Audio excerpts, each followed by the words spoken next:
కార్తీక పురాణము నెల రోజులు నిత్య విధులు శ్రీ కేదారేశ్వర క్షీరాబ్ది వ్రతాలు కార్తీక పురాణము చదివితే చాలు. కార్తీక మాసము నెల రోజులు చెయ్యలేని వాళ్ళు ఈ కార్తీక పురాణాన్ని అధ్యాయాలు చదివితే కార్తీక మాసమంతా చేసిన ఫలితం వస్తుంది. కార్తీక పురాణం 1వ అధ్యాయము వశిష్ఠ ముని జనక మహారాజుకు కార్తీక మాస విశిష్టతను వివరించుట. మహాజ్ఞాన సంపన్నులు తపోనిష్ఠులైన ఋషులకు మునులకు నిలయమైన పుణ్యప్రదమైన నైమసరణ్యములు. భారతదేశమునందు ఈ నైమసరణ్యములు రకరకములైన పళ్ళు, కాయలు, పువ్వులతో నిండి ఉండెను. వృక్షాలు, చెట్లు, లతలు, అలితలు ఉంటది. ఆ అరణ్యంలో నివసించే చిలుకలు, గోరువంకలు, చక్రవాక్రములు, అంశలు, మయూరాలు వాటి విన్యాసాలతో మనసుకి ఎంతో ఆహ్లాదం కలిగిస్తుంటాయి. దానికి తోడు సహజ వైర్యం కలిగే పశుపక్షాదులు, మృగాలు కూడా తమ సహజ వైర్యాన్ని వదిలిపెట్టి పరస్పరం స్నేహాదులతో కలిసి మెలిసి తిరుగుతుంటాయి.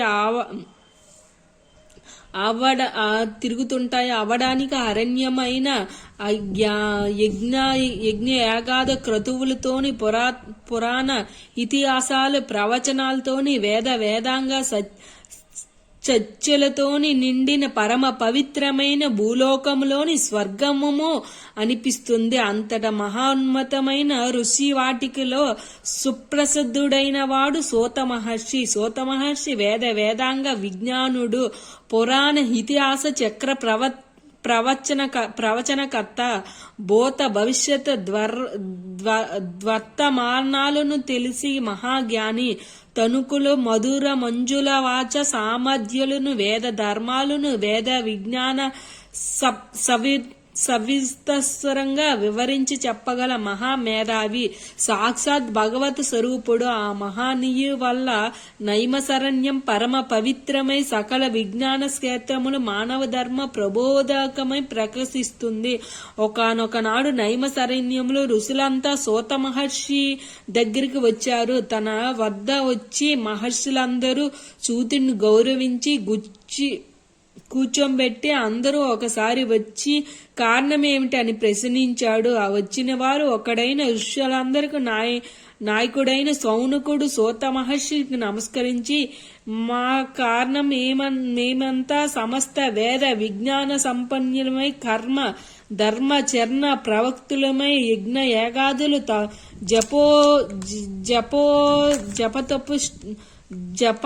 తపానిష్ఠులమై వృద్ధి పొందుతున్నాము. మీ చేత కార్తీక మాస మహత్యమును ఈ మాసములోని 30 రోజులు పరమ పవిత్రమైన పర్వదినమును ఈ మాసము చేసే సాన జప తప దానములు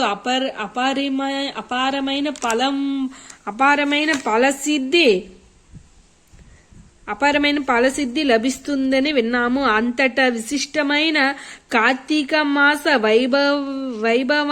వైభవంతటిని సమస్త విషయాలతో సవిరంగా విన్నపించి మమ్మల్ని కృతజ్ఞ చేయవలసిందిగా అని సవినయంగా ప్రార్థించాడు. సూతుడు మునిజన శ్రేష్ఠులారా, మీ కోరిక పరము అమోదకరము. మీరన్నిటిని కార్తీక మాసం అత్యంత పుణ్యప్రధానమైనది. ఈ మాసంలో కేవలం హరిహరులకు మాత్రమే కాదు, సమస్త దేవతలకు ప్రీతి పాత్రమైనది. ప్రతి మాసము ఏదో ఒక రోజును పర్వదినం ఉంటుంది, కానీ ఈ కార్తీక మాసం నెల రోజులు పర్వదినాలే. ఈ మాసంలో ధర్మ కార్య చరణములు నియమ నిష్ఠలకు నిలయము. ఈ కార్తీక మాస మహత్యం విన్నవారికి పుణ్యగతులు లభిస్తాయి. ఈ మాసంలో కర్మ సాక్షి అయిన సూర్య భగవానుడు తులారాశిలో సంచరిస్తుంటాడు కనుక ఈ మాసంలో చేసిన పూజలు, వ్రతాలు, దాన ధర్మాలు, దీపారాధనలు, నక్తములు, ఉపవాసములు, పురాణ శ్రవణములు, అనేక జన్మల్లో చేసిన పాపాలు పరిహారింపజేసి పుణ్యగతులను ప్రసాదిస్తాయి.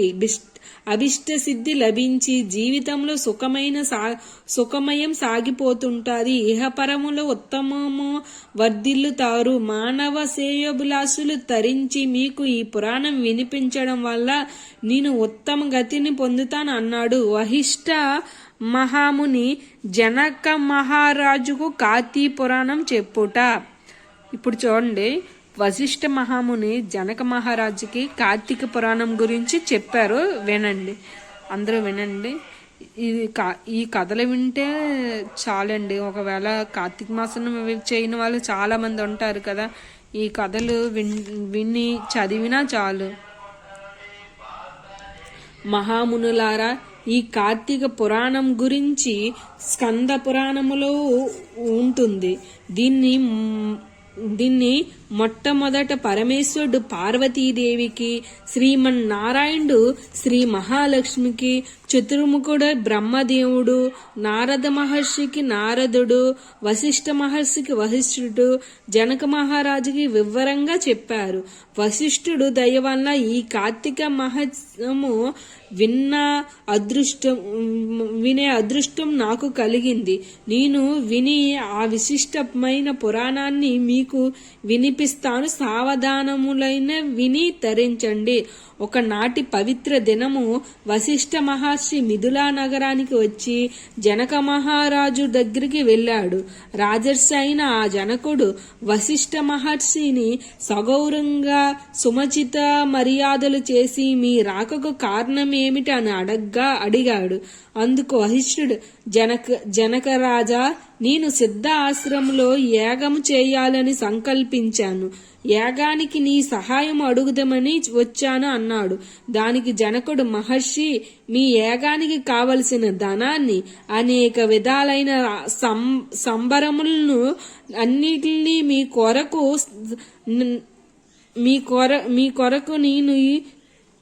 మీ కొరకు అనుసరించి మీకు సమర్పిస్తాను.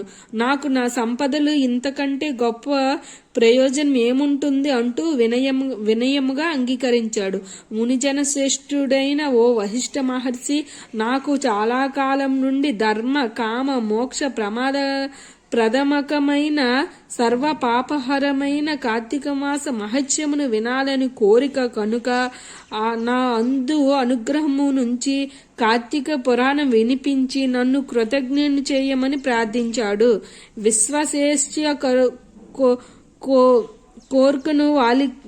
విశ్వశేషును కోరుకును వాళ్ళకి భక్తి గలవారే ఈ విధమైన కోరికలను కలుగుతుండును సహజమే.